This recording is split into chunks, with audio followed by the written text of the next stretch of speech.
And whatever you do, don't let it fall into the wrong hands. You just witnessed Rick defeating the enormous dragon creature, or you defeated it, and then you defeated it, and then you went down to rescue him from his fetal position at the bottom of the pit. Does that sound right? Yes. Cool. So then he notices, or you all notice, chunks of the ceiling of that facility, that dungeon you were in, starting to fall from the ceiling and fall all around you. So he quickly pulls out his portal gun, which is very similar to the one that you used to get here, and it creates a green portal, and you all rush through it. As you come out on the other side, what you see is a very strange sight. So what you do is you come out of this portal and you all fall into what has to be 5 feet thick of knickknacks, junk, objects, strange pieces of machinery. And you hear Rick from underneath some of this crap talking to you, going, "All right, no one touch anything. This is..." And then just as he says "this is," he suddenly disappears, and you notice a small plastic, figurine teetering on the top of a nearby pile of stuff. What do you do? Investigate that figurine. Okay, Like you go over to it. Card. You go over to it. From your closer vantage point, you notice it's a figurine version of Rick. It looks pretty much just like him in the position that he just was in, sort of lying down in a bunch of junk. And he is just much smaller and made of feels like wood. It's crazy. Do I get the sense that Rick turned into that? Make an Arcana check. Okay. With a 13, you sense that this object, when you reach out with your instinctive sorcerer's senses, this object has an arcane property to it. It feels like... You're not certain if Rick transformed into it, but it seems quite likely given that it looks like him and he's gone and it's there. And there's some lingering arcane essence to this object that if you spent maybe a short rest with it, you would figure out maybe what that essence is associated with. Okay. All right, so all these other bits and bobs around, what are they exactly? Well, you look over at one and roll a D100 for me. Whoa. I'm probably going to type this wrong now. It's roll and then /. No, /roll, space, and then 1D100. Every time. Okay, with a 60. Excuse me. Sorry, I've got a very large table here. Okay, what you see is a Bakelite phone, like one of those old school phones from the 60s. But you don't know that because you're not from, 1960s Britain. So it's a red Bakelite phone, except instead of a earpiece, it's got a tiny little robot with arms and a weird calculator digital face. Right. Is it does it look active? Does it look like it's on, or is it dead? I mean, you're just looking at it at the moment, and it looks motionless at the moment. You're not sure if it has the capacity to move or not. I'll see if I can find a button of sorts with my tinker skills. Okay. Give me a tinkerer's check. So that's, I think, proficiency plus dexterity. Let's see. Proficiency plus dexterity. That would be +4. So let's see. /roll 1d20 +4 then, right? Yeah. Okay, with a 19, you turn it on its underside, and you manage to see a small switch. It's unlabeled, but it looks like a little push slider type switch. Should I push it, Sean? Yeah. Slash slide it. Okay, I push slide the button. Okay, you hear a mechanical, high-pitched whirring sound, and you see the little arms of this tiny robot that's been smushed on top of a phone receiver suddenly move, and you hear it say, "What is my purpose?" deep, isn't it? To serve me. Oh, to serve you what?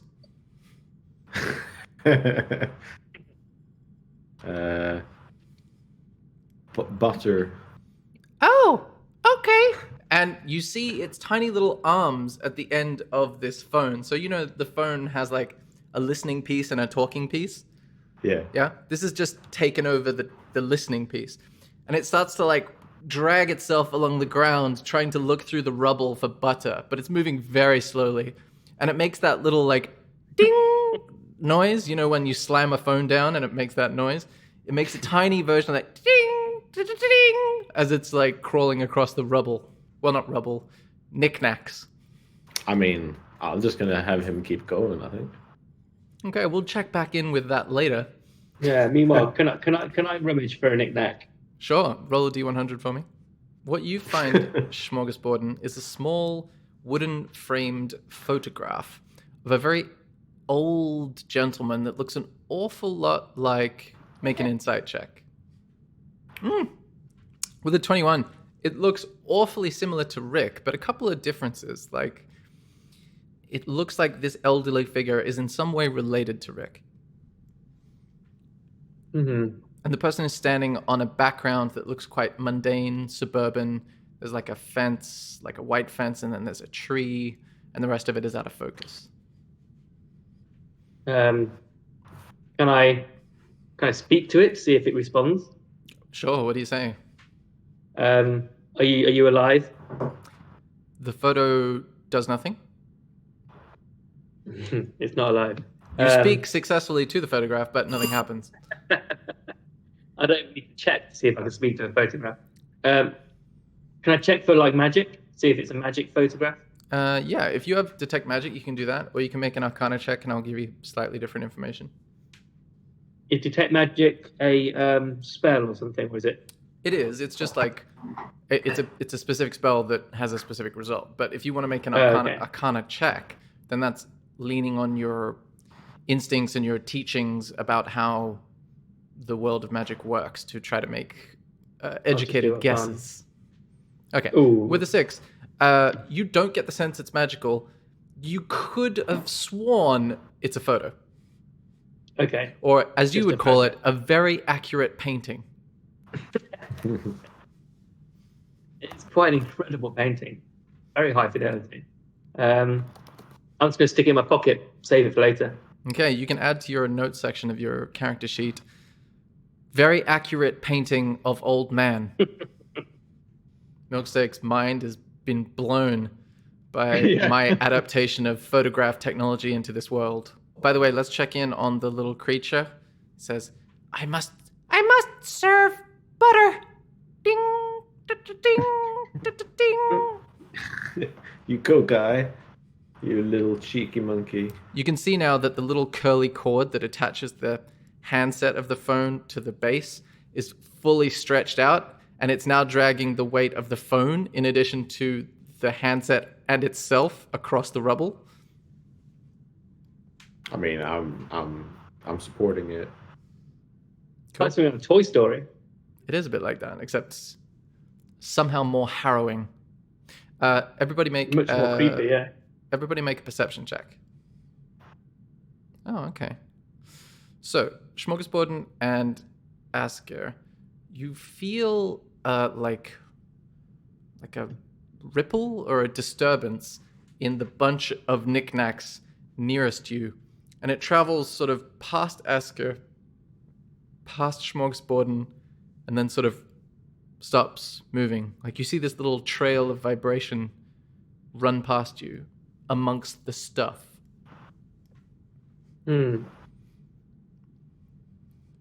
Huh. What's going on with this room? I'm really weirded Invisible out. man or something. Like a little invisible thing. Can't you guys do like detect magic or something? Oh, we can.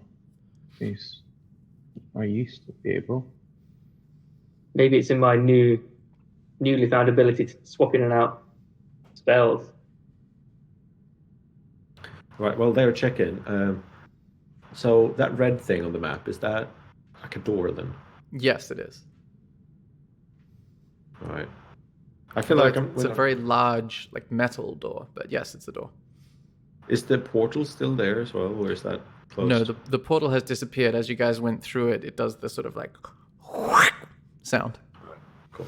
I'll cast a detect magic just to see what's going on here. Okay. As you cast Detect Magic, you detect something you've never detected before, which is everything around you, every little knick-knack, doesn't come up as a particular school of magic. It comes up as sort of a rainbow of all of them. Just this glittering overload of schools of magic just in your grill. And it doesn't feel like anything you've seen before. Like it shouldn't happen that way. They're always separate from each other.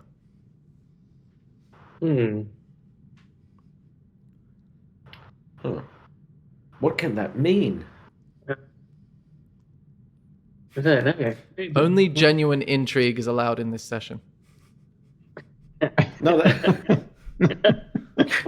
that was genuine. Oh, okay.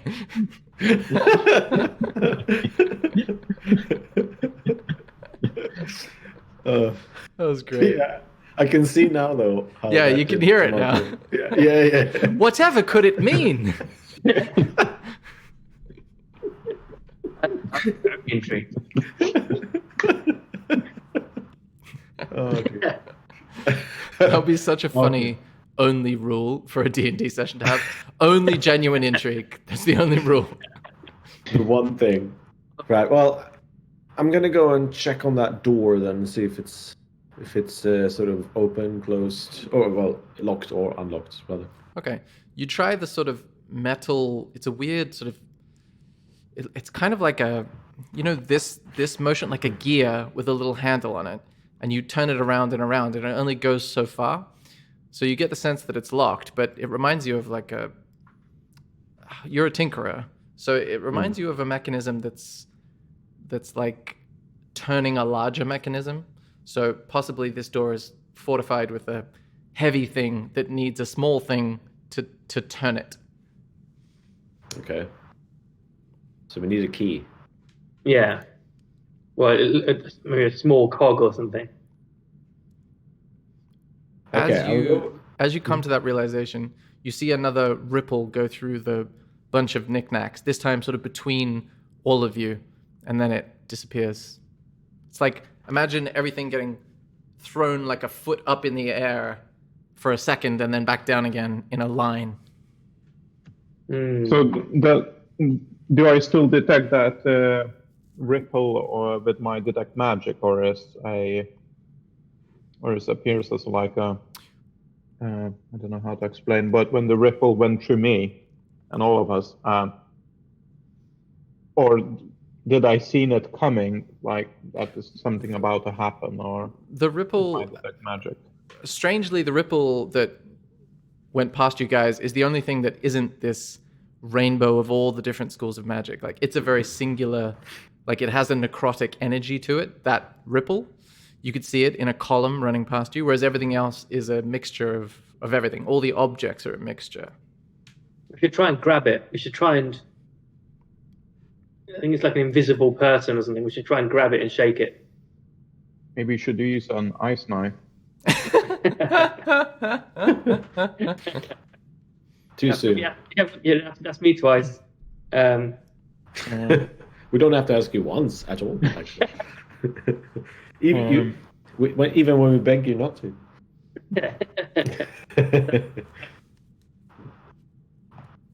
Sorry, what were you going to say, Yuka, before I announced the ripple?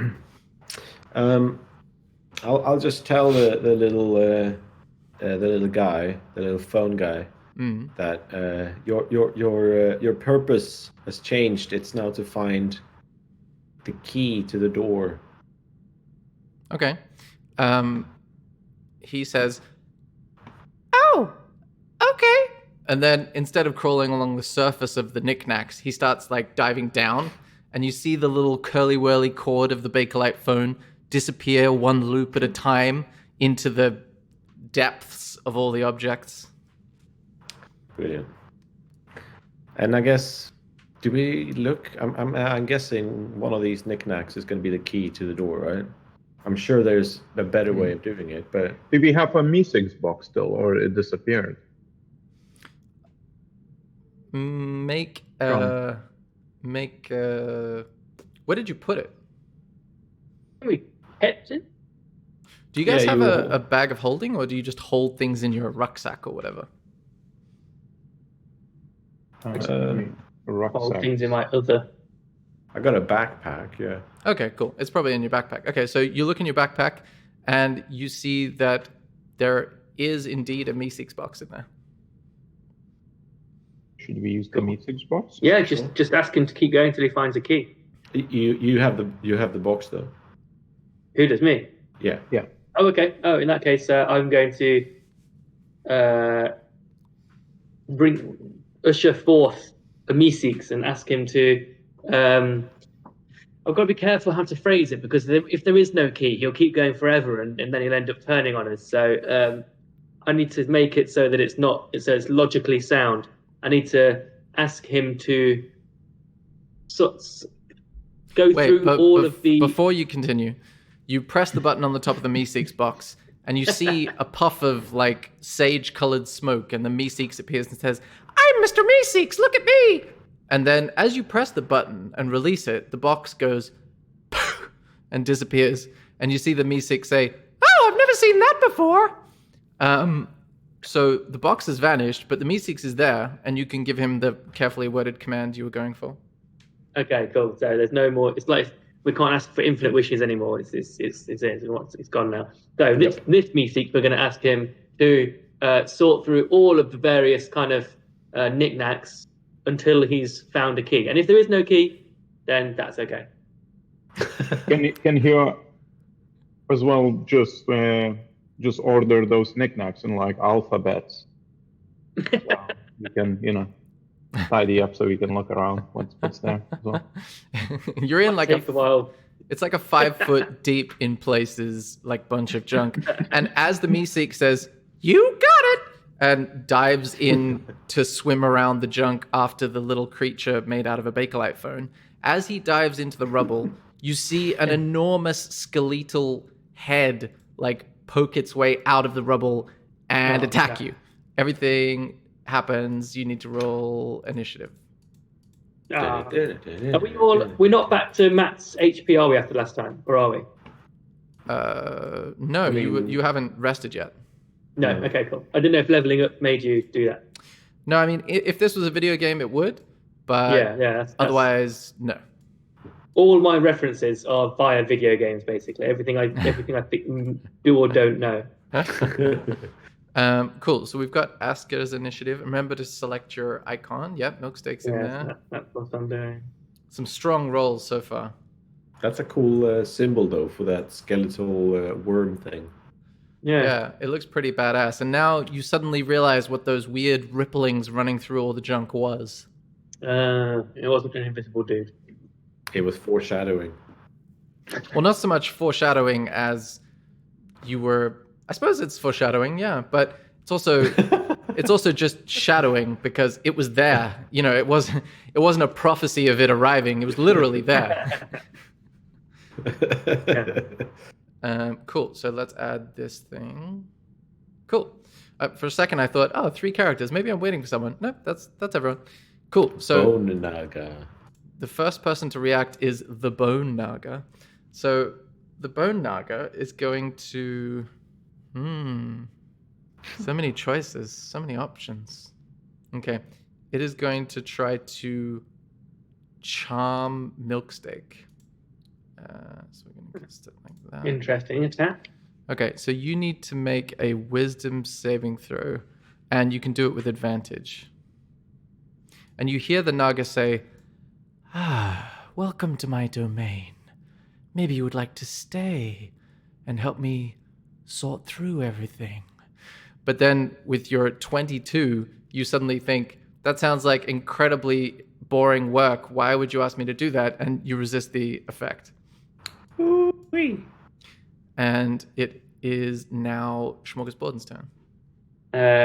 Let's fuck him up. Just before, just as its turn ends, it says, "No, please, help me sort through all of my stuff. Oh, I mean, it's not really my stuff, but I just want to keep it and hold it and organize it. And now it's your turn. I don't think he sounds that mean, but he is attacking us. He is charming us. Yeah. I think he's a silky smooth motherfucker. Don't trust a word he says, and never let go of like your glasses. Don't leave him unattended. Yeah. Okay. I'm going to a regular old attack. I think. I'm gonna use my scimitar on him. Okay. That's not so good, With a is it? 7, you slash wildly, but because this thing is just made up of bones, you manage to slash between 2 ribs, expecting there to be flesh there, but there isn't. Do you have a second attack or anything else you would like to do? You can speak, interact with an object, and there are many objects, let me remind you. And you can also move. Bonus action as well, but yeah. Can I try and grab one of the objects again? Yeah, roll a D100 for me. Oh, with an 81. Okay. What you pick up is a medal, and you read on the front of it, Science Fair, first place. And it's gold, but you get the sense it's not real gold. And it's got a nice little necklace that goes with it, like all medals do. And you see the Bone Naga say, "No, don't take it. It's mine. We can't throw any of it away." Okay. Is that the end of your turn? That's the end of my turn. Cool. Next up is Askir. You're muted, by the way, so if there was any quips taking place, we missed them. Sorry about that. I Sorry. forgot I muted. Classic. No quips. I was just saying I'm going to cast a lightning bolt. Ooh. A new Let me just spell. decide which squares you guys are in, because you're all kind of occupying the same space. There you go. You can be there. Let's see. It's a pretty tight space. So let's see. That's me. Yeah. Okay. Cool. Because this shit's gonna hit you guys if you're in the line, but no one is in the line. Fortunately not. And then okay, boom. Oh, wow. DC 14 dexterity saving throw. Ooh, okay. So with a 14, he makes the save. So he takes half damage. But because your like school of sorcery is lightning, right? That means you add 3 to the total. So it's a total of 35, right? So half of 35 rounded down is 17, right? It's Nice. down again. Yeah, it's always down in D&D. But that counts for damage against you as well. Awesome. So as you release this enormous lightning bolt from your fingers, you see all the, like, every, like, inch of Asker's body suddenly, like, stands up and looks like static electricity is going through him. And then it goes into this, basically, skeleton. And you see the skeleton writhing in pain for a second. And he says, "No, we must have organization." And is that the end of your turn, or do you have other things you want to do? The gif of the Emperor going, "Unlimited power." Oh, nice. I like that. I want you to enact live all GIFs from now on. From now on, I will. Yeah. Because I enjoyed that much more than I would have enjoyed the actual GIF. Okay, cool. Is that the end of your turn? As a bonus action, I'm going to spend 5 out of my 6 sorcery points to get another level 3 spell slot. Oh, so you, like, recharged that spell slot.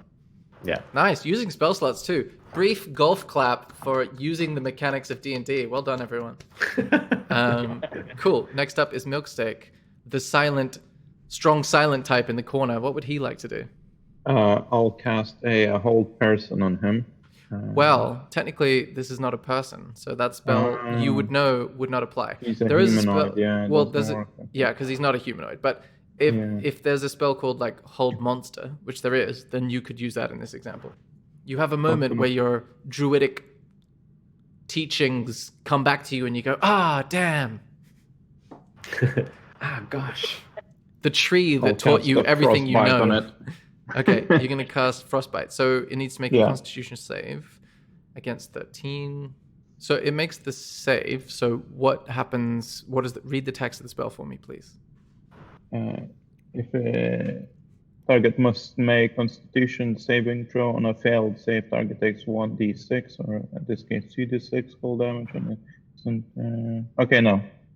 Okay, so It's it just fine. saves. He saved. Yeah, Okay. he saves. You see the bolt of frosty energy come out of your hand, and then again, expecting there to be flesh around this creature, it just ricochets off a couple of ribs, making that like xylophone sound. Boop-a-doop-boop-a-doop-a-doop-a-doop. And would you like to do something else with your turn? Yeah, I'll try to pick up one of the knickknacks as well. Cool. Make a D100 roll for me, please. I still haven't seen any Oh, 7. Okay. With a 7, you pick up a yo-yo, but you don't know it's a yo-yo. So to you, it looks like a small circle with some twine attached, and it has a picture of Rick's face on it, going like smiling and giving a thumbs up, and you're a little perplexed by what that object is. Lovely. Nice. I'll try to master it. Okay, good. Well, yeah, you don't know much about it yet, other than my description, but we can delve into that later. So next up is the Bone Naga, and the Bone Naga looks to Asker and sort of looks concerned as it's quite significantly singed at this point, and you see it casts this spectral hand, seemingly using its own arcane abilities. And the arcane hand comes over to Asker and tries to like take one of your items away. So firstly, we're gonna see if it can do this. So that's gonna be a dexterity check, and you need to make a dexterity saving throw. Why not? Okay, yeah, with a 16. You see it goes to grab like something out of your rucksack, but you sort of reel yourself out of the way, and it is unable to. And it says, "Come on, you've got so much nice stuff. I could add it to my collection." We should throw the jar of pickled Ricks at him, so the pickles break on top of the jar breaks on it, and then they start fighting each other. That'd be great. Nice. Cool. So that then the Bone Naga is actually going to dive back underneath the rubble. And so you lose sight of it briefly. Now it is Smorgasborden's turn. I was kind of thinking about, I don't know if this, so tell me if I'm being ridiculous, but maybe we could try fucking with its head by using gust of wind and messing up all its stuff and see how it reacts. If I use a gust of wind and everything just chaos, it's everywhere, we can say, listen, we will stop this wind if you just leave us alone. Go for it. Creative, I like it. Yeah? Should we try that? Because the gust of wind doesn't hurt anybody. Cool. Any creature in the line must spend 2 feet of movement for every 1 foot it moves when it moves closer to me. Yeah, so but you're using it on the objects, right? Yeah, in the room to kind of mess around with the objects and Cool. mess around with the creatures. And that's OCD. That's a cantrip, right? No, the second level. Okay. Oh wait, have I got? No. Yeah, second level. Yeah. Okay, cool. All right, so this enormous gust of wind emits itself from your palms and disrupts the seeming disorder of all the objects around you. And then suddenly, out of nowhere, the Naga pops back up and says, "No! Everything was just in its right spot! Why did you do that?" And you see the empty jaw of this fleshless creature just opening and closing like a Muppet, and somehow voice is coming out of it. It looks very bizarre.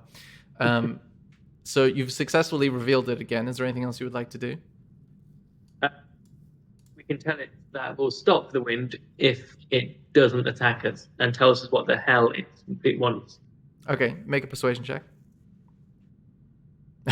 With the 6, you see the thing says, "I want you to help me to gain more stuff, to add your stuff to my collection. And now I have to reorganize everything, so you need to help me with that as well." Is that the end of your turn? Yeah. Okay. Next up is Asker's turn. All right, I'm gonna give this lightning bolt another go. Mm-hmm. Oh, yeah. Okay. So dexterity saving throw. Oh, with a 16, it manages to succeed again, but you did pretty good damage there, so that's 15, 16, 17 damage again. This thing is starting to look pretty like it's mostly scorch marks at this point. And you hear it say, as it's getting electrocuted, "Why?" Cool. Is there anything else you want to do with your turn? Yeah, pick up a knick-knack, actually. Okay, make a D100 roll for me. You got the same number. Yeah. Okay. So, what you That's pick, mint. what you pick up is a hamster, but it's a hamster made out of like it's a toy hamster, right? Like a plushie.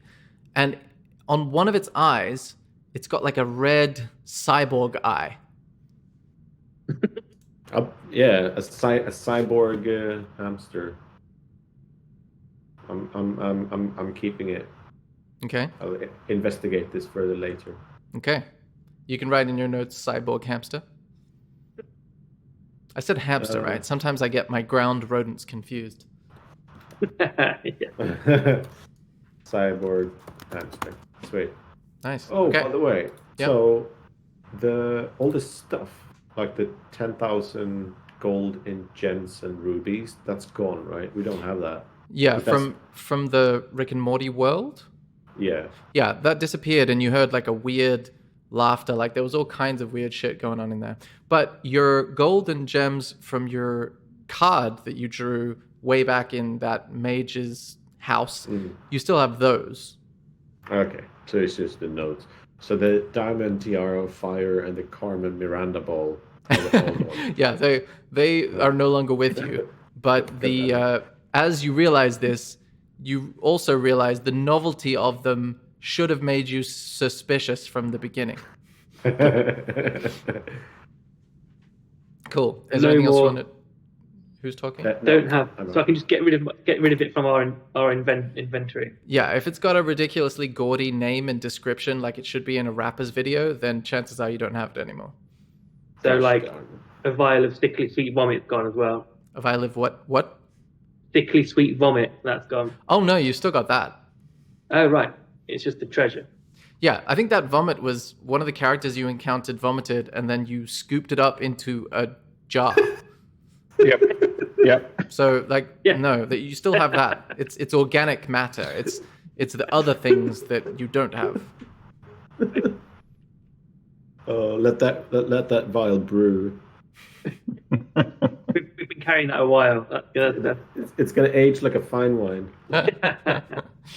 Is there anything else you'd like to do with your turn, Asuka? No, I'm right. I'm Okay. done. Next up is Milksteak. Okay, I'm gonna turn myself in. I don't even know how to pronounce this. Allosaurus. Allosaurus. Oh, Yeah, wow. Allosaurus. Isn't Wow. that the massive one with the It's like a smaller T-Rex, but How do you spell it? Oh right, yeah. ALLO Saurus. Okay, I've got one. Ready? Yeah, and I'm gonna bite that motherfucker. Okay. Let's see if. Okay, what size is this creature? All right, that's a large beast, so you're about the same size as this thing. So that means. That's pretty badass. Let me just move him out the way. All right, you're there.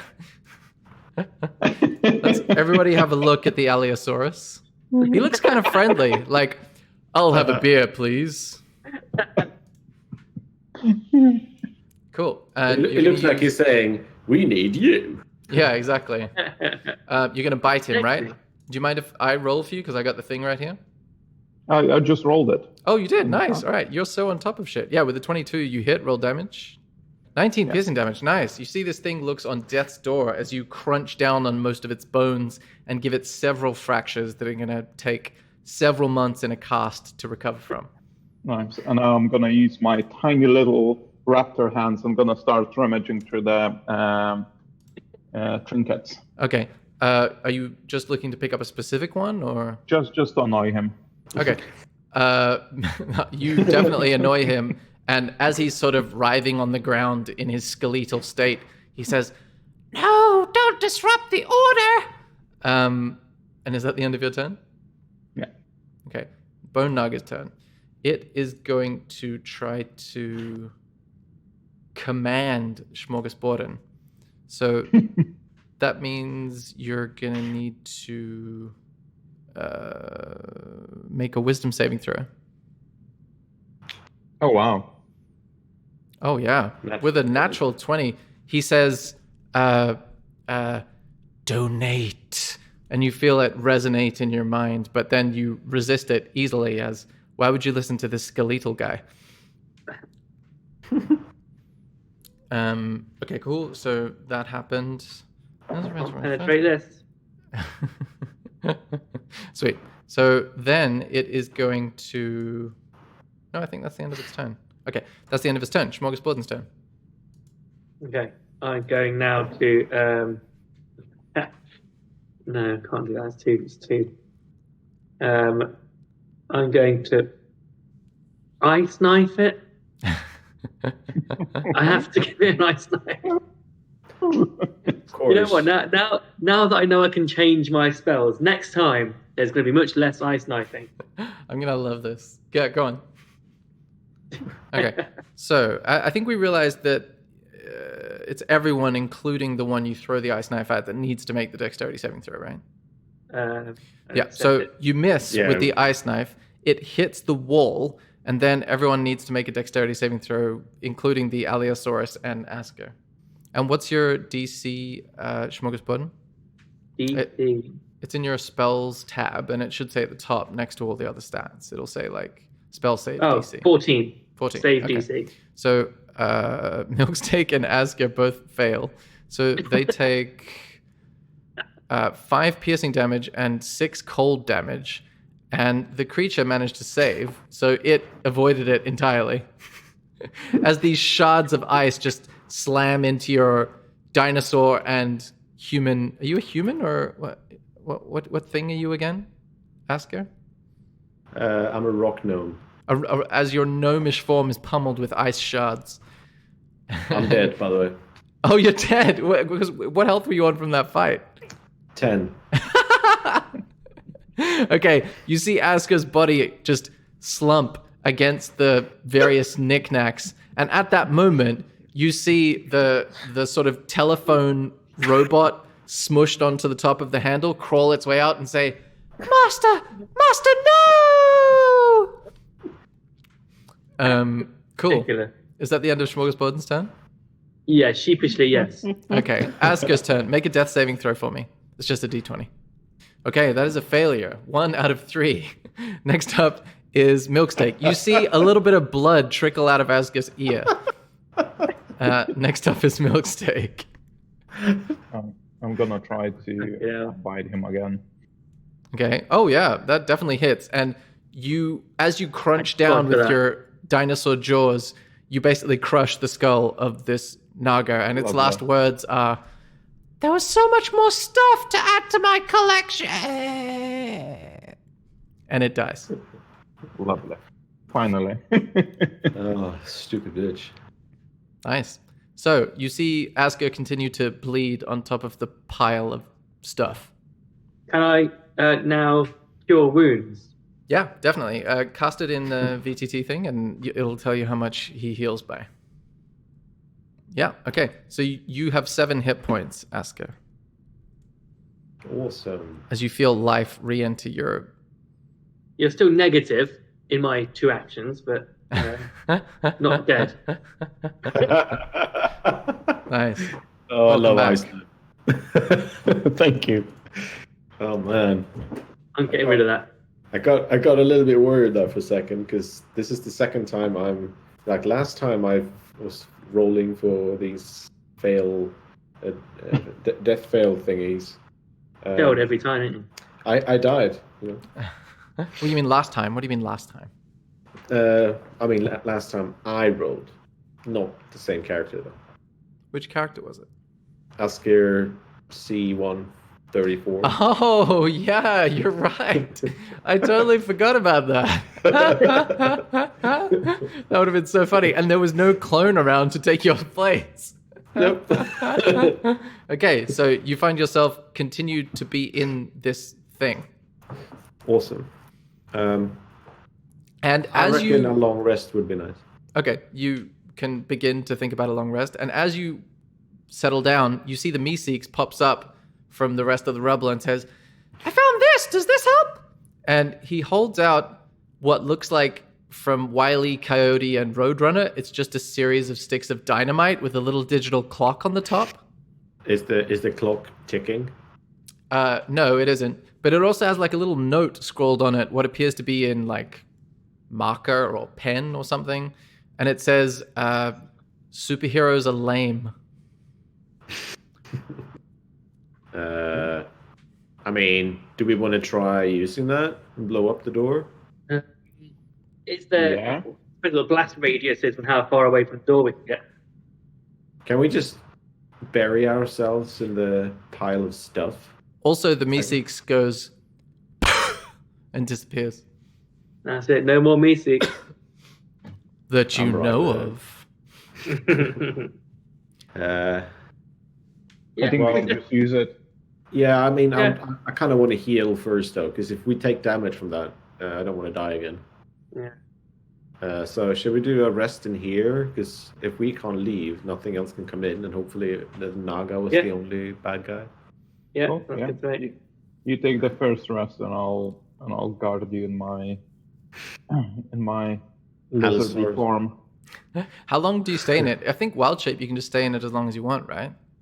Yeah, but I got plenty of improvements now, so yeah. So what, does that increase the amount of time you can stay in it or what? Yeah, I think I remember reading something about it. It eliminates all the previous limitations. Oh, okay, sweet. As I'm a moon circle druid. Okay, cool. So make a perception check while the other two settle down for a nap and find a comfortable pile of miscellaneous stuff to lie on. Perception, sure thing. A 6. With a 6, you notice not a lot. A couple of precariously placed objects settle and fall, creating sand dunes will continue to move until they find a place of being settled. So you basically see this pile of junk settle over a period of time. And one of the objects you see is a bobblehead of Morty, and it just falls over and over and over and ends up at the bottom of the pile. And that's all you notice with your perception check. Your watch comes to a close. Who do you wake up next? I'll wake up Smorgasbord. Okay, Smorgasbord, make a perception check for me, please. Yeah. Oh, with a natural 20. What you notice is you hear the tiny sounds of mechanical gears whirring, very small, and you turn around and you see that the little Bakelite phone robot is gently stroking Aska's hair while he's sleeping. The master is alive. The master is alive. And he seems to have forgotten his quest to find the key to get out of here, and he's just looking after his creator. And you notice nothing else. Do you wake up Aska next? Yeah. Cool. Aska, make a perception check for me, please. Okay, with an 18. What do you see with an 18? What you notice is one of those, you just sort of glance around and you don't hear anything really, but you notice one object stands out to you, and it's an abacus, the old school calculator with the sliding little hollow things, except instead of little wooden beads, they're bullet shells just on these little wooden things, and you're wondering why that's there. Kind of like it. Kind of cool. It does sound pretty cool. You can take it if you want. I'm gonna take it. Okay. Bullet shell abacus is what you add to your inventory. I mean, your notes. That's definitely not in the traditional repository of items. Let's see. Bullets. What do we call it again? Bullet shell abacus. And at this point, the druids in the room can take this opportunity to swap out their spells that they currently have prepared for other ones in their extensive repository that they might want to have instead. I know it's a sad day, but Ice Knife is gone. It is a sad day. We'll miss I mean, that guy. don't get rid of the ice knife completely. No, Just don't use it when we're around it. It's impossible. It's impossible to get rid of a spell completely. You just don't have it prepared. Yeah, that I've day. just unlearned it a bit. Yeah. It's kind of like, that guy when you're playing games like Left 4 Dead or something like that, when that one guy who throws a grenade in the middle of the room. Oh yeah. Yeah. That is me in those games as well. Mostly because I pressed the wrong button by accident. Like, oh god. Grenade! No! Cool. So you wake up to find the same pile of objects that you were in the 8 hours previously, and you feel that you've memorized new spells. What would you like to do now? Let's get out of here. Yeah, let's try and blow that thing up. Are you still Asker, a dime? you had to push off the Bakelite phone robot as you went to take your watch, and you notice it just sort of like following behind you like a small puppy. What were you gonna do? I will first start by naming my new minion, Flea. Flea 2. Flea 2, and he says, "Oh, I've never had a name before. This is amazing." You got that one now, buddy. You coming with me? And I'll take him and I'll let him sit on my shoulder, kind of thing. Okay. He Kind of like a pirate. He manages to, using his tiny robot arms, cling to the sides of your hair, your voluminous rock gnome hair, and that manages to steady himself because, putting a Bakelite cube on your shoulder wouldn't balance very well otherwise. That's okay. I'll put him back down. That was a dumb idea. Well, no, it's fine. He was just holding on with his hair, so you've got it's more attached to you like an earring rather than sitting on your shoulder. I'll see if I can fashion something. Like a shoulder saddle? Is that what you're saying? Yeah. If Okay. I can rummage around the stuff and see if I can find something to build a little. Okay, make a tinkerer's check. So that's the dexterity plus proficiency, and then do a D100. And anyone else can do anything else while that's happening, because you just watch Asker suddenly dive into the knickknacks and start looking around. Right. So do 1d20 plus 4, and then do A D100, yeah. as well. Okay. Yeah. Okay. So what you manage to find is a metal oval-shaped box, and it's got a little clear glass section at the top with a series of numbers and symbols you don't understand. In reality, it's the head of a parking meter, but to you, it looks completely confusing. And you manage to take it apart and shape it in such a way with a bit of like cloth that you have with you, and you create like a weighted shoulder saddle for him to sit in. Cool. For Flea 2 to sit in, yeah. Yeah. I'll pop him in there. Nice. All right. Shall we blow this fucker up then? What do you say? Yeah, we can try. Yes, I did, when I did my perception check earlier, I did hear I do think we need to find some sort of small cog. I think we need to find a cog. Maybe I could just, am I able to kind of look for a cog? Sure, make an investigation check. Okay. With a 20, you don't manage to find a cog by itself. You find some cogs attached to a rabbit toy that is like mechanical and can move around, making a yip, yip sound, and it just sort of hops around the junk. But you don't find a gear by itself. And you look at the door, and with a 20, you don't notice an obvious gap where a gear would go. It's more like a flywheel that is turning something presumably within the mechanism of the door. Okay. Yeah, let's blow it. Cool. So you use the dynamite. How do you light it? Wasn't there like a... Oh, sorry, it's got a digital screen. How do you activate it? I'll use my tinkering skills to figure out how it works, I guess. To set it. You guys should go and hide while I do this, probably. Yeah. Okay. You guys... I'm going to buy it. I'm going to buy the door. Okay, Smorgasbord and Milksteak make a survival check, quite literally. That check has never been used in that way before, but I am going to be the first. And Asker can make a tinkering check, so it's D20 plus 40, plus 4. Okay. With an 11, you see there's only 2 buttons, a red button and a gray button. Which one do you press? The red button. Okay, it starts counting down from 5, 4, 3. Okay, I'll run over and see if I can dig down. Okay, make a survival check. Okay, with a 12, you manage to get under a thin layer of probably half a foot of stuff. Milksteak manages to get under like 3 feet of stuff and just burrows somehow within his enormous dinosaur bulk, manages to burrow under the stuff more effectively. And then Smorgasborden finds a chair, like just a wooden chair that seems to have these legs on hinges at the back of them that flip back, and he just holds the chair in front of him. And as it explodes, only Smorgasborden takes 4 fire damage as the outer edges of this like ball of flames just like tickle the front of your body.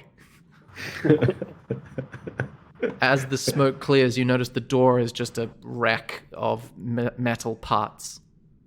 Kick ass. Lovely. All right. Nice. Shall we proceed? Yeah, Let's let's. get out of here. Okay, you see a corridor with about 15 feet later, another door that looks very similar, another metal door. And then to the left of you, about 10 feet later, you see a wooden door. And you notice that this corridor you're in is very different in style and architecture than the room you were just in. The room you were just in is very utilitarian. Everything's made of metal. The floor, the walls was all different shades of presumably steel. Whereas this room has a weird kind of like stone floor and like wooden door on the other side, and everything's kind of wood and stone instead of metal. It's very stark. It's like you walked out of one Universe. culture and into another. Yeah, are we back into sort of medieval shit? Shall we? Which one would you prefer, straight ahead or left? Any Straight ahead, opinions? maybe? Yeah, let's do straight ahead. I'll try that door. As you open this door, you see another room filled with all kinds of stuff, but it's kind of different than the stuff you saw in the previous room, or almost kind of similar. You notice the creature on your shoulder, Asker, called Flea 2, says, "Hey, look at that!"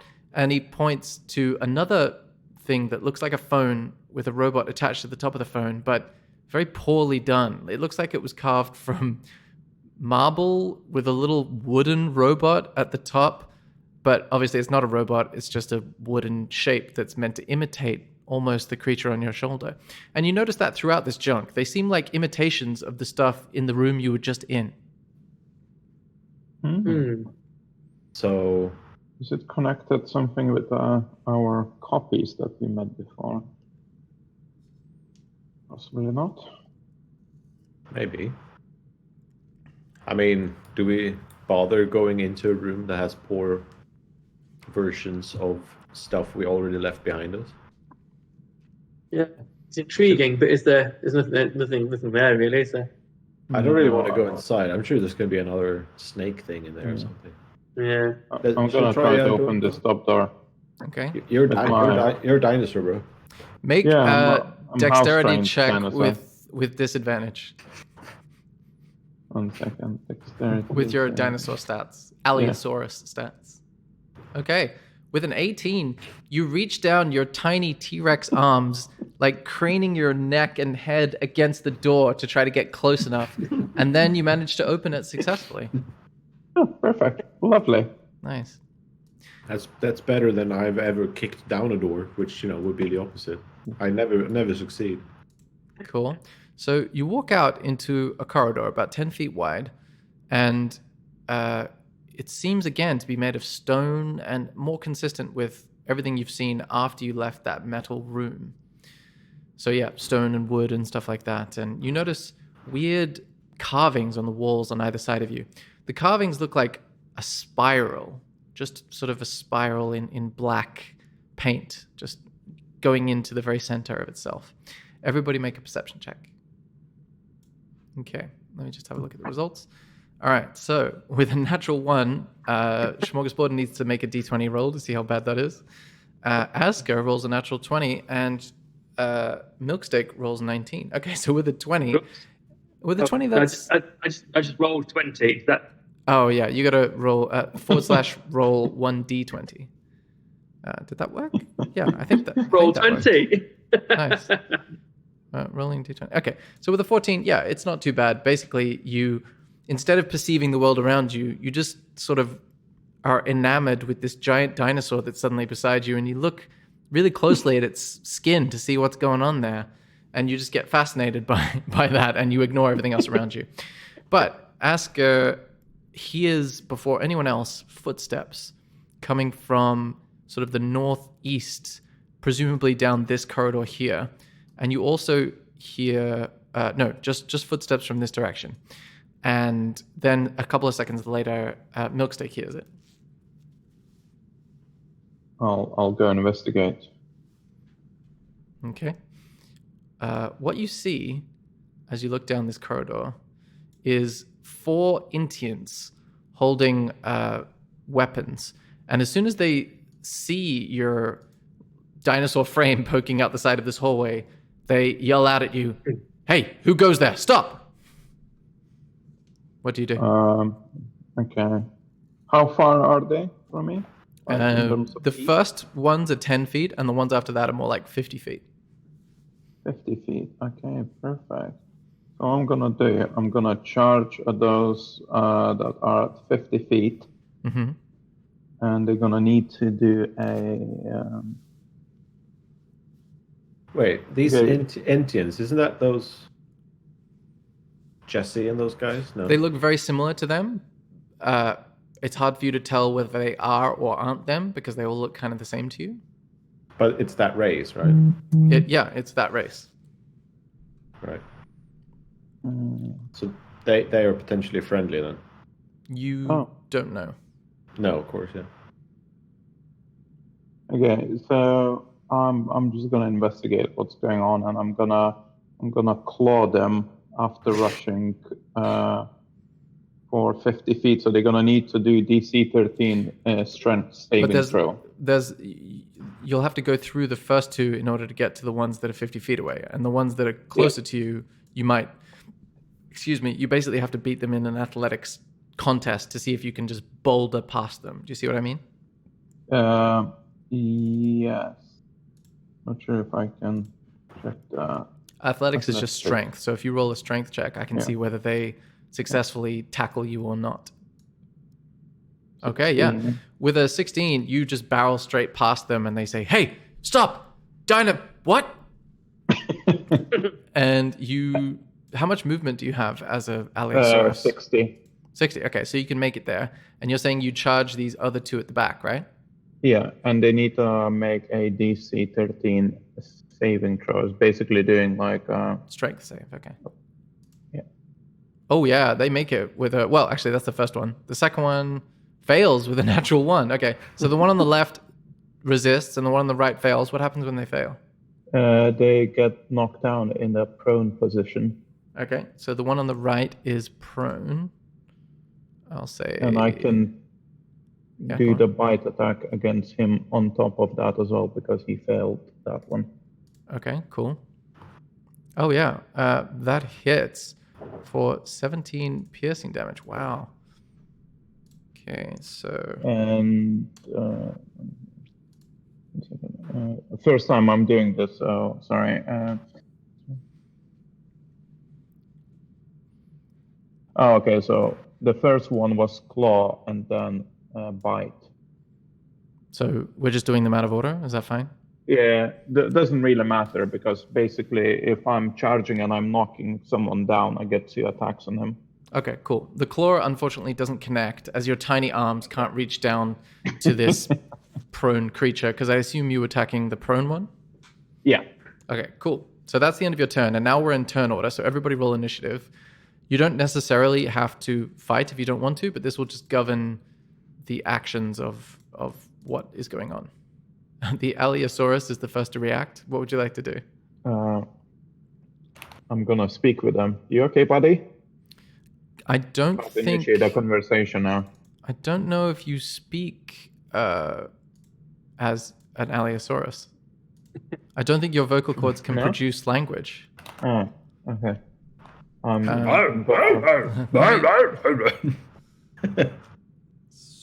gonna charge back at those guys, trying to knock them down. Okay, hold on. Let me just double check. Yeah, language is nothing. Okay. Okay. You're gonna charge back at the other ones. Yeah, But- I'm trying to knock them down again with my. So the ones down here, right? Yeah. Okay, so then you're gonna get an attack of opportunity from the one there. So does a 8 hit you? I'm gonna say no. Right? No. Okay. No, So no, do your charge down to these ones here, and then Yeah. they need to make a strength save. Yeah, 13. Oh, okay. So they make the save. So they don't. Oh, the second one fails. Okay. So this one on the right, is prone. On the one that is prone, I'm gonna claw and bite him. Okay. Go for it. Okay. So those both miss because it was a 9 and an 8. So you try to claw and bite, but you're a little puffed from all the charging, and you're not a very aerobically fit dinosaur. So you just. Is there anything else you would like to do with your turn? No, I'm alright. Cool. Asker's turn. Okay. Well, I'm going to run up to here. Mm-hmm. And I'm going to shout, stop fighting! Is Jesse or Zane with you? There's Okay. no names I could remember. Okay, make a persuasion check. We're friends of Jesse and Zane. Okay, with a 21 persuasion, you yell this from the corridor, and you see a couple of them turn their heads towards you, specifically the ones that aren't lying on the ground at the moment. And they say, "How do you know them? Who are you? Why are you here?" Pardon. Mm-hmm. I was just chewing on some raisins. Not in the game though. That would be a bit weird. No, I say we work for Many Things Incorporated. We know them from there. They helped us on our quest Oh. from before it was attacked. You hear the one closest to you say, "Oh, I'm going to need to ask the boss about this. Come with us." Cool. And sorry about the lizard. Is it yours? It's a friend of ours. Yeah, he's just a bit keen. In this form, he is just a bit chargy. He's a bit full on. Okay. Do the rest of you intend to continue being in the combat, or are you going to? Do you hear Asker's conversation? Are you going to go with them? I'm going to go with that. It sounds like they're quite keen to chat. I feel like going full Jurassic Park on them, but I might revert back. Okay. Okay. So you revert back. Yeah. Okay. So Smorgasborden comes up here. This one stands up from his prone position. Just let me get rid of this symbol. That was pretty funny though. Charge! All right. Leroy Jenkins. All right. So basically, two of them walk behind you guys. Do you have your normal icon? I'll give you your normal icon back. It's right there. So I'm I just cannot control it again now. I think this is gonna be difficult.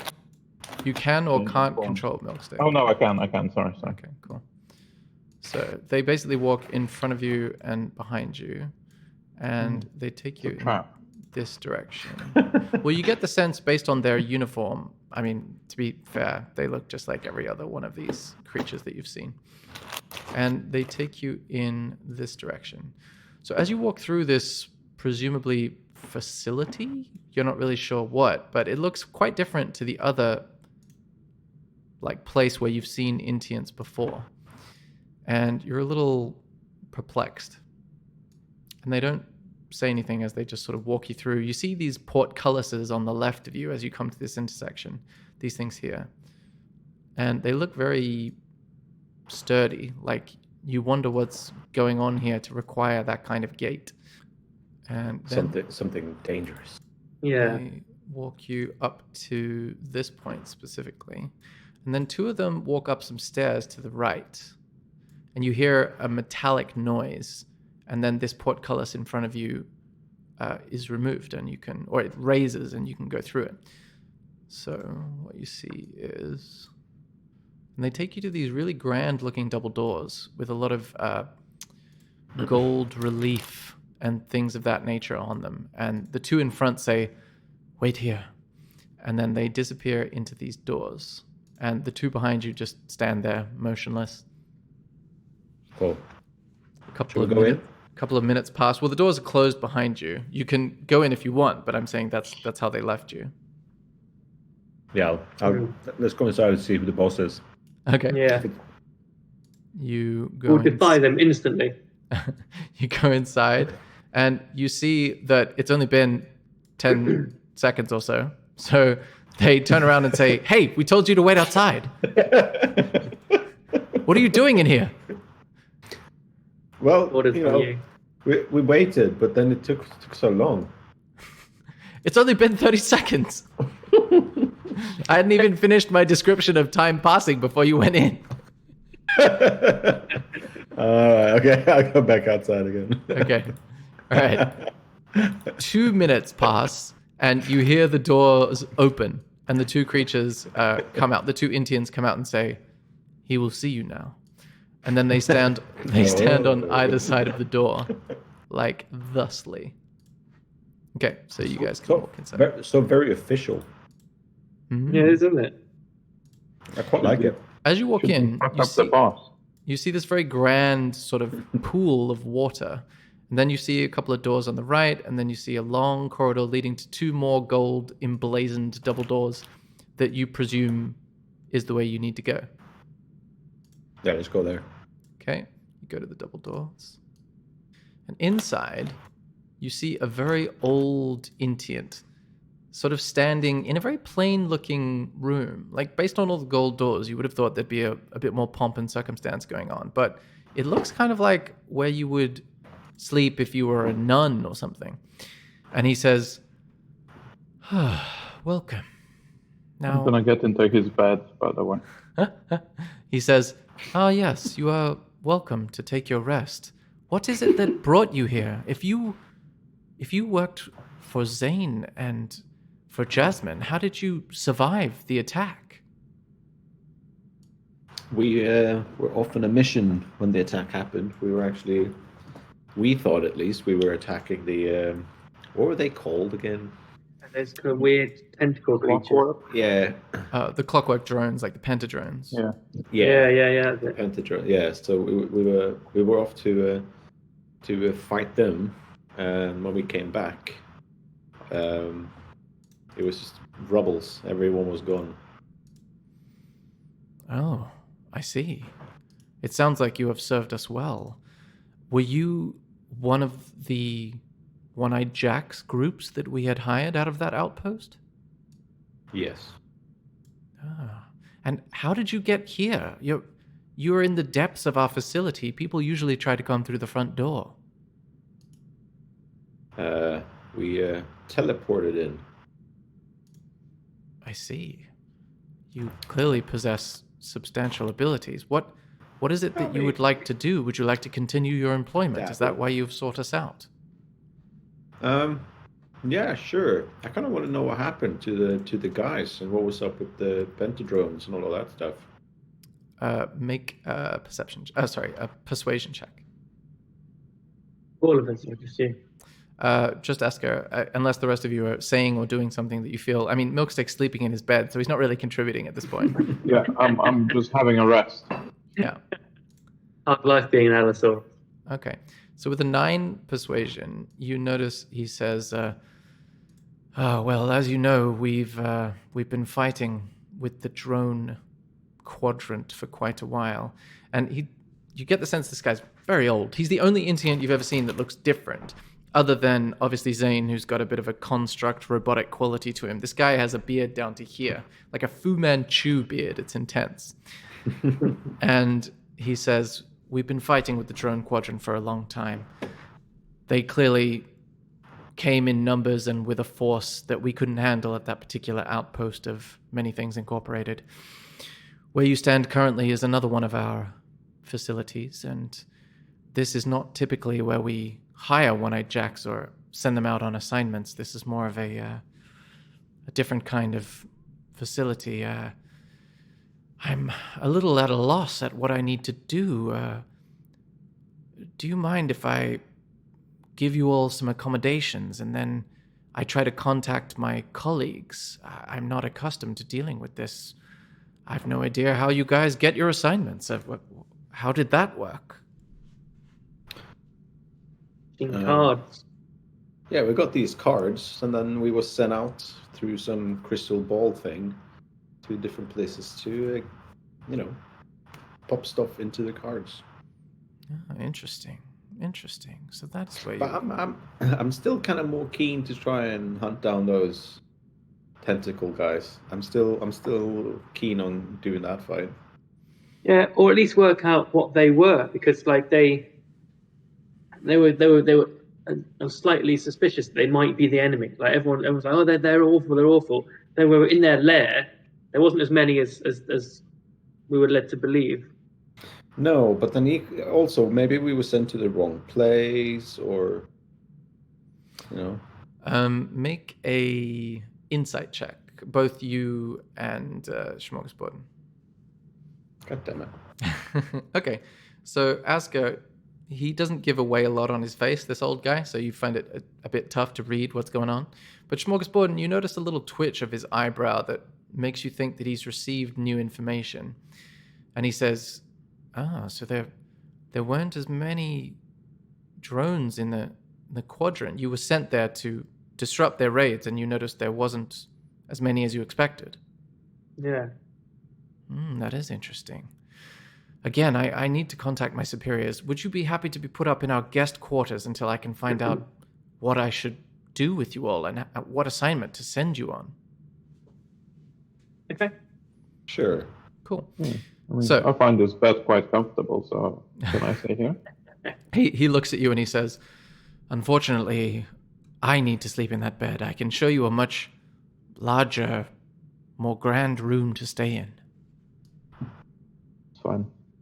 I'll really wet that bed, so childhood trauma. You did what in a bed, sorry? I just wet the bed, so childhood trauma. He looks at you kind of quizzically, but doesn't say anything. What were you going to say, Asger? I just have a weird feeling about this. Okay. I don't know if I trust him. Well, with your 10 insight check, your character finds it hard to tell one way or the other. So I'm just going to outline, just to make it easier on the number of clicks I would need to do, I'm going to outline the path that you take to get where he's trying to take you. So he takes you to these rooms, and indeed the beds inside of them are larger than his bed and look kind of more like they're made of feathers or something, whereas his bed was very hard and just felt like wood and grass reeds laid on top of each other. And he says, let me just go grab the icons from down there. Sorry for that long walk. Basically, what you went through is you went out of his chamber, you went through a side chamber into like a little sitting room down here, right next to his bedroom. And it's quite nicely organized, just tasteful chairs and couches and things laid out. And then you went through a very grand chamber that had a throne at the top of a stone like dais over here. And then on every side of this room, you saw statues of very old-looking Intians in all these little statue niches. And he explains as he goes past, these are the elders of our organization. They have run the company before me, or at least this chapter of it. And then he takes you through this very fortified room that is to the left of that large hall. And you see two double doors that are huge wooden doors with those big wooden like barricades that go in front of it, like when people are trying to keep people out of their castle. And you keep noticing these big black metal doors every now and then, just here. And there was a couple more down here. They're just black metal doors that don't match the wood of the rest of the doors in here. And then you go through a portcullis just here. See another black metal door as you're taken into this area that seems to have a lot of wooden doors. And he shows you the baths also. Each of your rooms comes with a bath, which is a separate adjoining room. Well, not adjoining, across the hallway. And he says, these will be your wash quarters. It should take me no more than a day to hear back from my colleagues, and I will have a much clearer idea of how we can continue our thriving partnership together. Is there anything I can get you? Yeah, some hot food would be lovely. And the rest of you, do you desire Lovely. anything? Some bath salts. And milk steak? Like bath salts as a drug or bath salts as a bath salts? To bathe in. To relax the muscles. You will find a variety of salts and minerals inside of each bathroom assigned to you. Nice. In terms of food and drink, we have a tavern that serves this facility and a dining hall beside it. And he takes you to this section over here. And he opens the door, and you see a large, fairly warm-looking but empty tavern. And you remember, you've lost track of time, basically, at the place you're at, because you're in this sort of interdimensional labyrinth. But you get the sense, based on his body language, that he's quite tired, so you guess that it's probably the nighttime. And then he shows you through the tavern into a very large dining hall. And then beyond that, he says, those are the kitchens, but, once the staff wake up, you won't need to go into that yourselves. Is there anything else I can get you? Yeah, I just wonder where are we exactly? Like I said, this is one of many things Incorporated's facilities. We distill raw materials that we then use to manufacture our products that you worked with at our outpost. The cards are an example of one of our products. Right. And are we like below ground now, or like? We're inside of a mountainside, but we're not necessarily below ground level. We're just inside of a mountain. All right. Okay. Cool. Yeah, I have no further questions, Your Honor. My name is Quasar. I will find you upon the morning. Oh yeah, I should have asked what the guy's name was. A bit rude, that wasn't it? What are your names? I'm Asker, and this is my good buddy, Flea 2. Oh, that thing on your shoulder. It looks familiar. Where did you get it? It came to me on our travels. Technically, that's true. So make a persuasion check. Okay. Damn it. With a 9, you see his eyes kind of squint a little bit, and he says, I see. Well, it's nice to meet you, Milksteak, Schmorgasborden, Asker. I will see you in the morning. See you later. Good morning, buddy. How do you know our names? We didn't tell him. I mean, I kind of just introduced my good buddy, Flea 2, but... It's Sorry, implied. It's implied. I assumed. Yeah. Did any of you not want to introduce yourselves? No, that's fine. You can No, give I'm fine, fake yeah. names if you want. Ooh, I'm going to tell Flea 2 that the next time I say, this is Flea 2, and do like the whole pointing with my finger like that to him, he's going to point at them and go like, woo!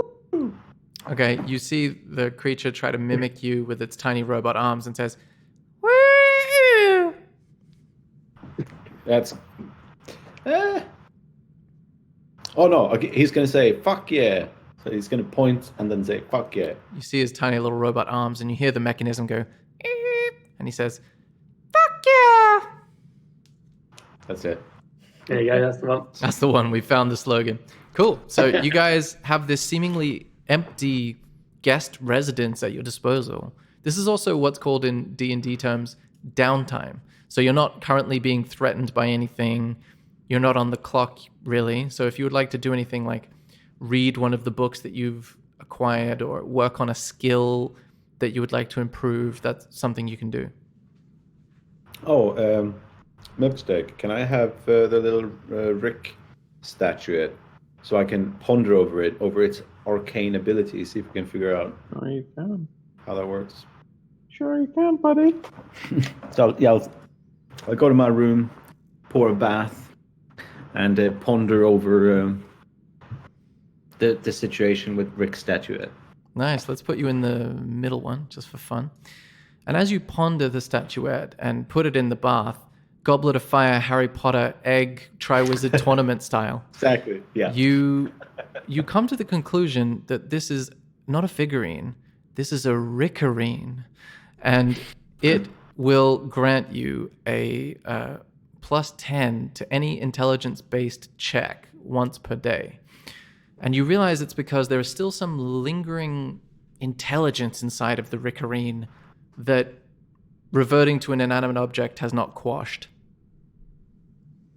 You look confused. You don't understand what an intelligence check is? I was just looking at which skills are based on intelligence, because that's how it works, right? Investigation, history, and like one or two others, I think. Yeah, investigation, nature. Yeah, there you go. Religion. Okay, cool. Well, Nice. Okay, I'll give it back to Milksteak, because you're the one who picked it up, so you can use it. Oh, I'm fine. I mean, you're in the bath. I'm just gonna go walk a little bit and gonna check those black doors, actually. Okay. You investigate which one Just have specific. a bad feeling about this place. The bottom ones. Okay. You see the large black iron door, but you only get the sense it's a door based on its size and shape. You don't see a handle or hinges. So what are you specifically looking? Can we try to push it or Okay. try to open it, pull it? Okay, so you're looking for a way to open it. So I would say make an investigation check. And anyone else that wants to do anything else, like, for example, everyone has that activity they're working on now except for Smorgasbord. So, oh, wow. With an 18, you find a little slot at the very edge, like the right-hand edge of the door. And inside of this like little slot that you would never have noticed, it's only like a hand's width. You feel like a lever. Yeah, I'll try to pull that lever or push it, depends how it works. Okay. You touch it, and then you see the door slide open. And inside, you see a very odd sight. There's another corridor. And you see these 3 devices. They're about 2.5 feet long and 1 feet wide. And they've got a little glass cylinder as the main part of their body. And then on top of them is like a little dial, like a valve almost. But presumably they're lined up in a way that makes you think that they're like spare parts. They've got a circular, like cylindrical like a hole that you could plug them into something on one end and another one on the other end. Like these devices go in the middle of something and then 2 cylinders go on either side. Okay. Can I investigate it? If I can I come close to it and I'll... Actually, this would be... No, this would be investigation, yeah. Okay, with the 12, they really remind you of valves, like controlling the flow rate. And the fact that they're glass is just seemingly to get a better visibility on what flow is being adjusted. That's what they remind you of. Okay. I'm going to close this door and just going to pretend that I haven't seen it, but remember where the lever is. And I check this door as well, just to see if I can find exactly the same opening mechanism, just to work it out if it's a same or different. You mean the one on the northern side? Yeah. That's not a door. That's just a corridor I hadn't revealed yet, leading to a wooden door. Oh, okay. Yeah, I'm going to head back to the guys. I'm going to tell them of my findings. Okay. I don't trust this place. I'm going to go to join Asger in his bath time. Okay, you jump in the bath with Asker and tell him of the black sliding door you just discovered and the weird Yeah. glass cylinders within. Yeah. How do you react, Asker? I have to say, this is just troubling me. Very troublesome indeed. While they have bath time talk, Smorgasborden, what would you like to do? You look like you're sleeping. Yeah, I'm kind of half sleeping, half keeping an eye on the photograph of the old man that I feel kind of weirdly attached to. Are you sleeping in real life? For real? Half sleeping? 'Cause that's what it looked like. Just picture of an old man. Yeah, you feel... make an insight check. Okay. Oh, my insight checks are shit. Okay. With an 8, you don't know why, but you feel a certain comfort staring at this picture, this very accurate painting, and you don't know why, but it feels comforting. Yeah, I think that's why I'm kind of like half sleeping, half almost stroking it. It's like a comfort blanket to me. Okay, cool. Very odd. Yeah. Let's not join him in his bath and his comfort stroking. So Milksteak and Asger having shared bath time conversations. How does that go? How does that go? What should we do? What do you think of this place? I don't trust that guy. No, let's not wait around a day. I mean, we've already rested. It was just nice to know what this doll was all about. And now when they think we're all nice and snug here, shall we like prop up our beds so it looks like we're sleeping, turn the lights off, and then go on a merry adventure and see if we can find something? Does a short rest give you hit points back? Or Yeah, not? you can roll your hit dice. At level 6, you have 6 hit dice, and you can roll as many of them or as few of them as you want. You should be fully healed now. But yeah, I took 4 damage, didn't I, from my... from the explosion. Yeah. Yeah, the explosion. Oh yes, that's right. Okay, I forgot that. So while we have the time, I may as well... Milksteak and Asger leave bath time to tell Smorgasborden of this scheme. Yes. So what do you think? I mean, I'm a little bit curious. So, just to ask you, Sam, this bit here, is that just not revealed, or have we? Is that the end of that? You took a pretty direct route, so I'm just revealing what you would have noticed glancing left and right, basically. So Gotcha. You presume there's like another corridor there, and also you would see, because you've already been in this room, you would see it's a corridor with lots of doors that look just like your bedroom doors. Is that down there a door as well? No, that's a wall. Okay. Should we just start by coming down here and have a look and see what's there? Let me show you the cylinders, the ones that I found. Maybe with your thinking, Oh yeah. you'll understand what I meant more. So That's good idea. Okay, Show so the wait, lever. if you guys are going to set up the beds to make them look like there are people in them, then you need to make a, goodness gracious me, I would say a survival check. Whoever wants to do it could supervise the others. Maybe if you're all helping each other, someone could roll with advantage. My survival is +6. In fact, I'm happy to do it. Ooh, yeah, that sounds good. Do Yeah, that. that sounds great. So then roll. So with advantage, do I just press it twice? Yes. Okay, yeah, with an Nice. 18, you show Milksteak and Asger the art, nay, the science of creating a fake pillow person underneath bed sheets. I feel like I'm learning a lot here. It's very classy. Yeah. Okay, cool. So then you venture over to the black steel door. Yeah. Cool. I'll show them how to open them, and Yeah. You remember successfully. The door slides open and you go inside and you see these, just as I described them, glass cylinders with a dial type lever thing on top of it. And obviously circular holes at either end. Right. I'll see if I can figure out what it is. Okay. Make a tinkering check. So that proficiency bonus, what's that based off? Proficiency is it goes up every time you reach a certain level marker. So you can usually see it next to armor class.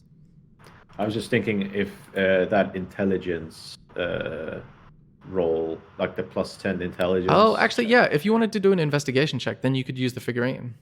Because you can investigate it just as easily. So let's see. If I press investigation, then we just add 10 to my Yeah, roll. Is that how it works? precisely. Yeah, precisely.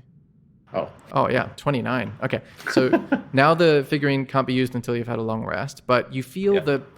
this knowledge, like you feel these doors in your brain open up suddenly. They were always there, but you just didn't know how to go through them. And you realize Limitless. that the way this thing is designed, it's incredibly clear to you that it's designed to control the flow rate of arcane matter.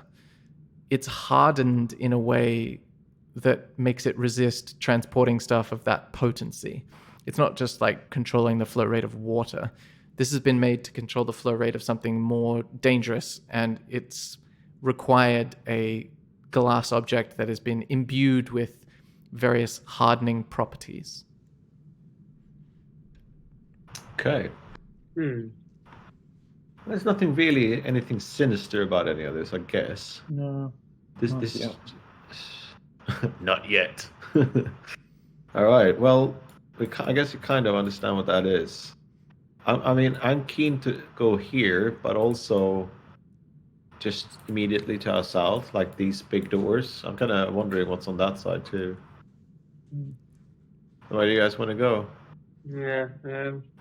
Is That's that there's a portcullis there? How do they work? How do they work when we've been passing them? Are they just automatically opening for Well, these the first dudes? one you went through, you saw the guards go up some stairs, and then you heard a noise, and then the portcullis went up. So you presume some sort of mechanism. I see. Well, how do you guys feel? Where do you want to go? Go here first? Yeah, let's try that first. Yeah, it's nearby. Yeah, let's check close by. Okay. Down that way, you see a corridor ending in a dead end, and you see 4 levers attached to little like wooden base plates. And they seem very big levers, like 2 feet long, like they operate something very heavy. Pull 'em. Hmm. So there's 4 levers, and how many bedrooms there is? 5. Well, you went down 6. a number of different corridors. You went down like 7.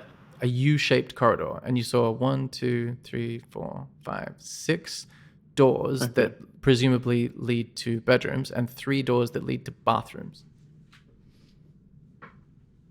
Okay. Oh yeah.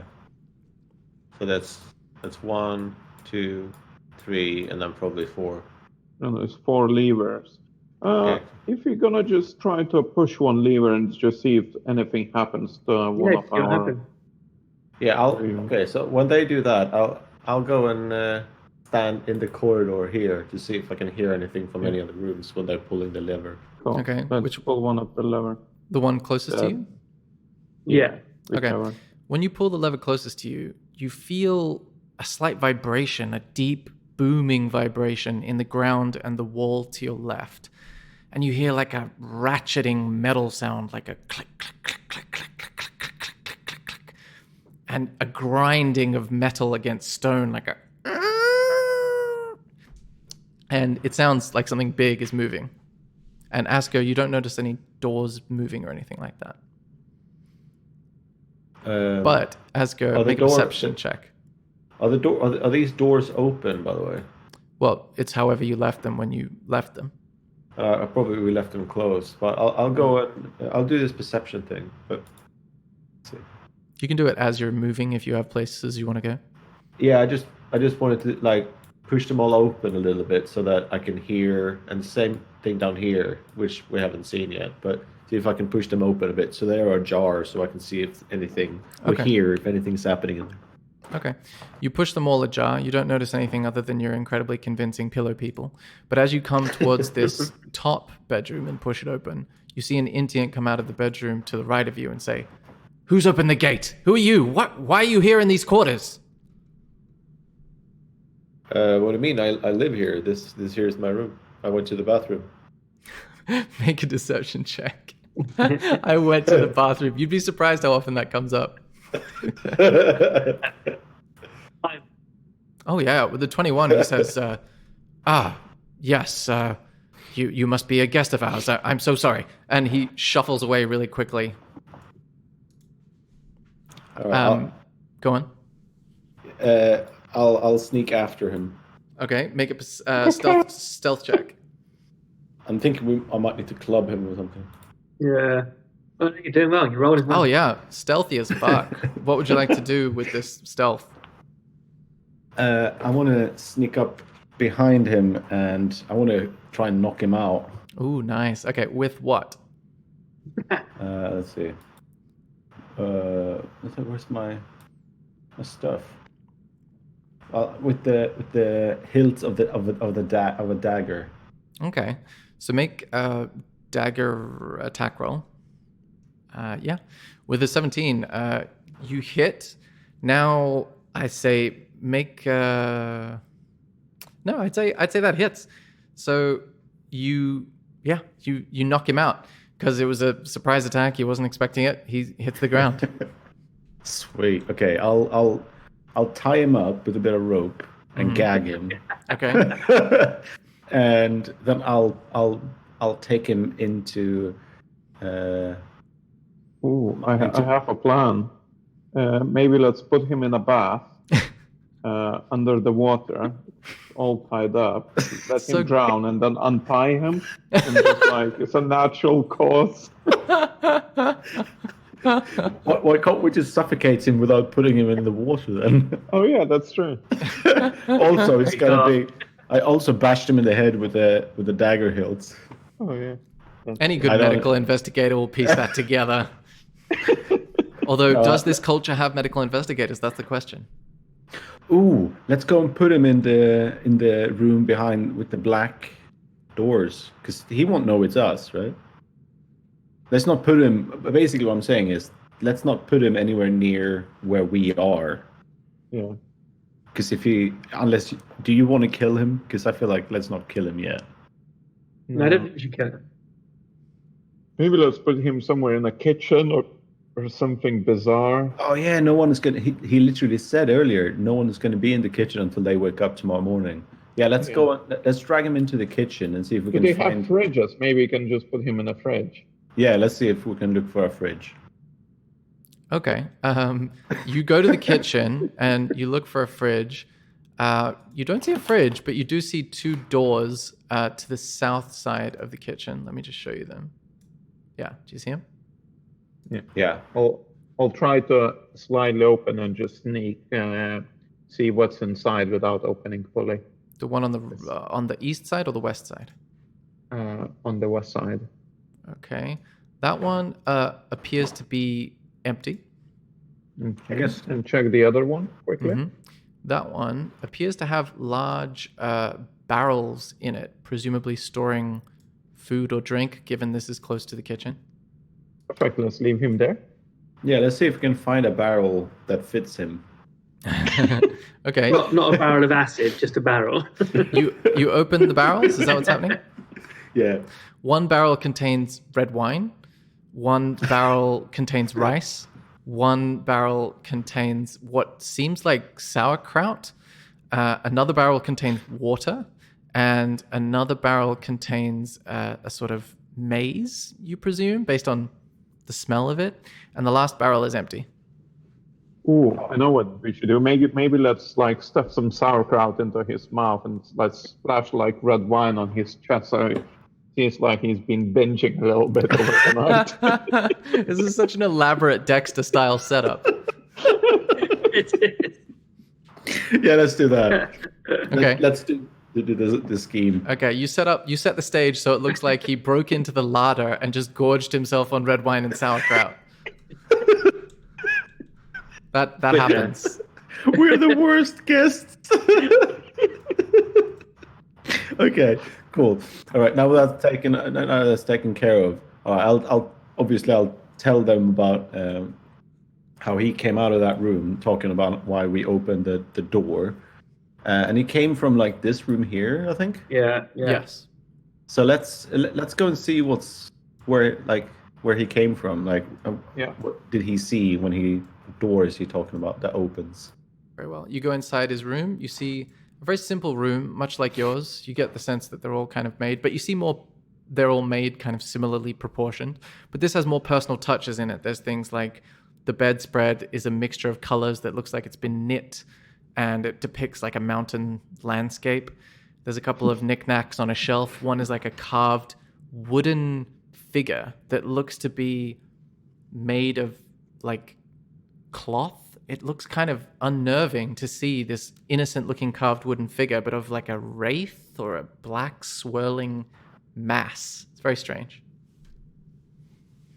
All right, so wasn't anything in there.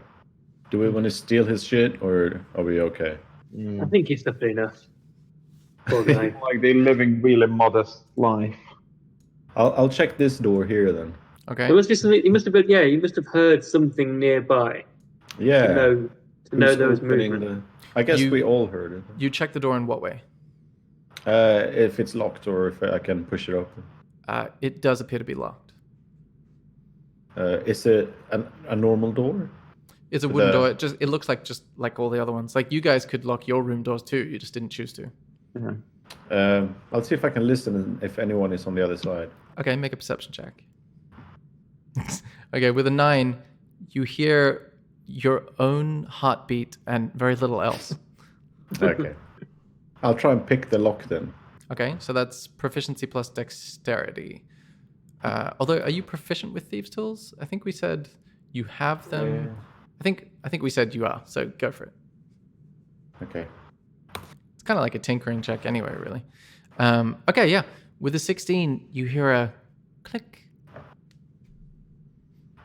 Sweet. I'll quietly open the door to see, just so no one is in there sleeping or something.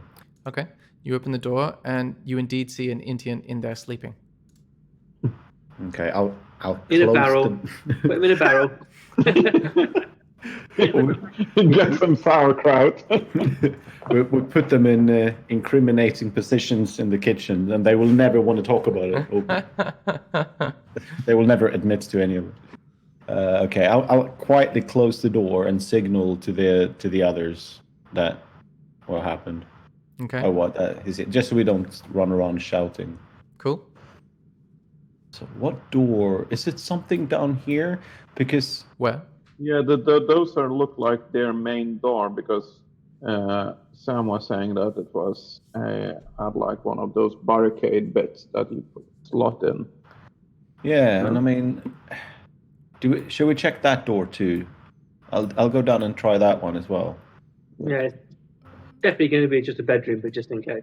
Sure. Yeah. Which? Oh, that one. Okay. Yep. You open that door and you see an empty bedroom. Okay, brilliant. Perfect. Okay, let's check the main door. Yeah, let's go down there. Okay. When you go that way, you see that there's a portcullis there, Which is closed, or which is closed at the moment. Okay. shall we try this door and see if we can? Is this door as well? What? That's a black door there. Yeah. Yeah. Can we open that door from inside, from the canisters? the ones that we- You presume you haven't tried. Can Oh, we yeah. try? Yeah, let's do that. Okay. You reach into the same sort of spot where the previous lever was, and you do manage to open it. Oh, sweet. Nice. Cool. Sneaky. Okay, so let's sneak in and see if we can. Maybe someone should keep a lookout. Okay. I'll go down here. Are these doors like open or are they closed? Which ones? Sorry, let me reveal the proper extent of the room for you. There's double doors Oh. at the south. There's double doors on the east as well. Are they both closed? Yes, they are. Okay. Well, there's not much to do. Lookout was. Yeah. Cool. So what would you like to do? Open these. Have a little look at that big door. Okay. Can we open this door? Yeah. You can try to. You push it, and it feels like it's giving. It's just very heavy. Okay, let's all try. Yeah. Cool. Yeah. You all Oh, push, cool. and you manage to open it after like 30 seconds or so of effort. And what you see is 4 portcullises, except the first one, the one closest to you, is up in the ceiling, like it's been raised, and the other 3 are down. Ah, excellent. Let's go and do the other. Yeah. Oh, okay. So it's Levers. gonna be one of those levers. Yeah. Yeah. Let's go back and do Yeah, them all.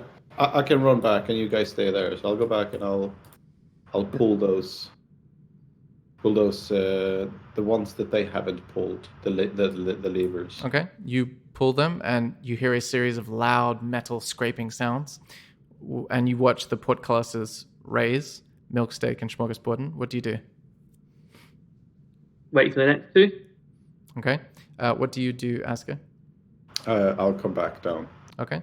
As you come back down, you notice two slightly different looking Intians burst through these double doors at the northern end of this room and say, "Hey, what are you doing?" What do you do? What are you doing?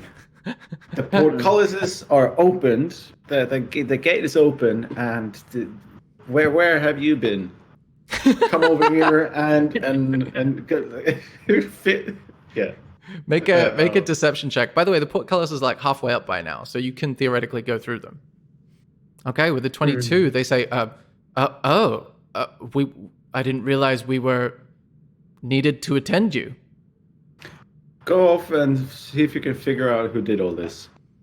Okay. Come on. Chop, chop. One of them leans their head over to the other and whispers something, and that one goes down here and goes through those doors, which is in the direction of where the leader took you through.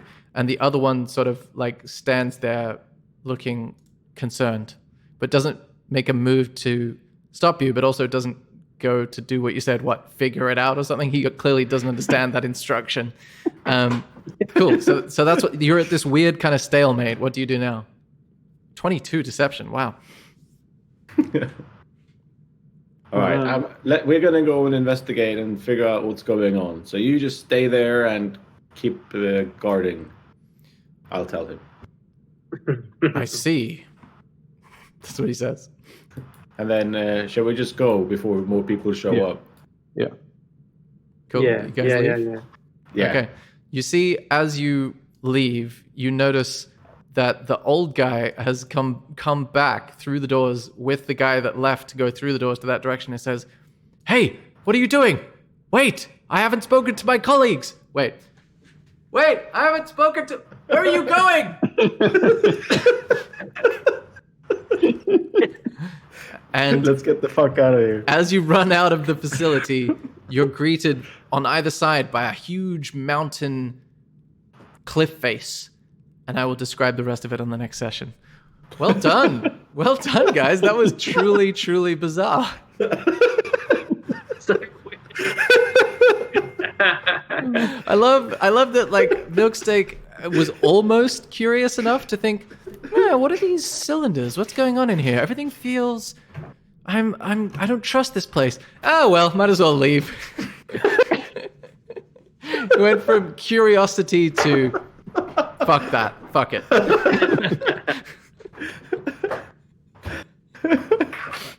Yeah, that was. That felt like like so rarely when we try and do something like this, we always roll so badly that we never. Yeah, exactly. But we rolled so well for all of this. It was like quite satisfying.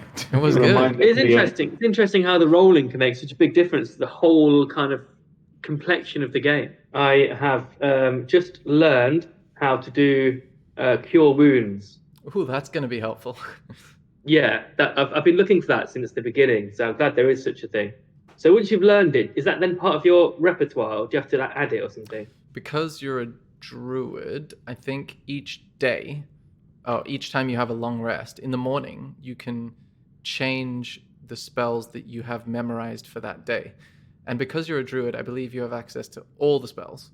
So you don't have to wait for them to unlock or whatever.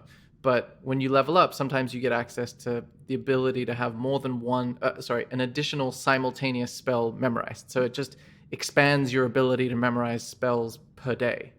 So yeah, technically each morning I should remind you guys, if you want to change your spells, you can. Oh, you can. You're not locked into the spells that you've chosen. I mean, you're limited. You have all the spells that you have the appropriate level for. So, for example, do you have level 3 spell slots or level 4 spell slots?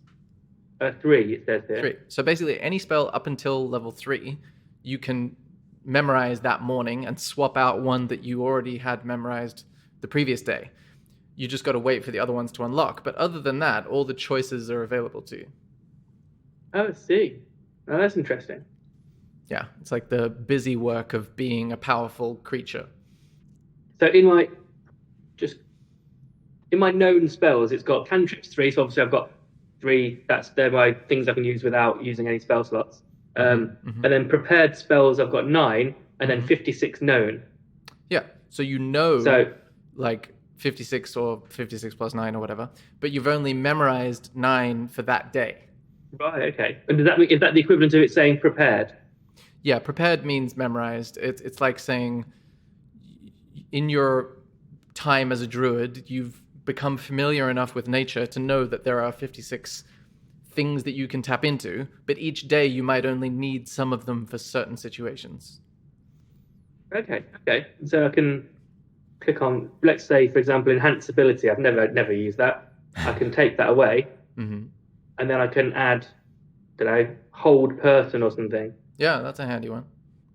Does it Ah, work? this is that's added a whole extra level of depth to the whole thing. Yeah, you'll be playing at an international level before long. Thank you so much for listening to the podcast. If you have any suggestions or any ideas that we should incorporate, things you want to hear more of, things you would like to hear less of, just let us know at thewronghandspodcast@gmail.com. So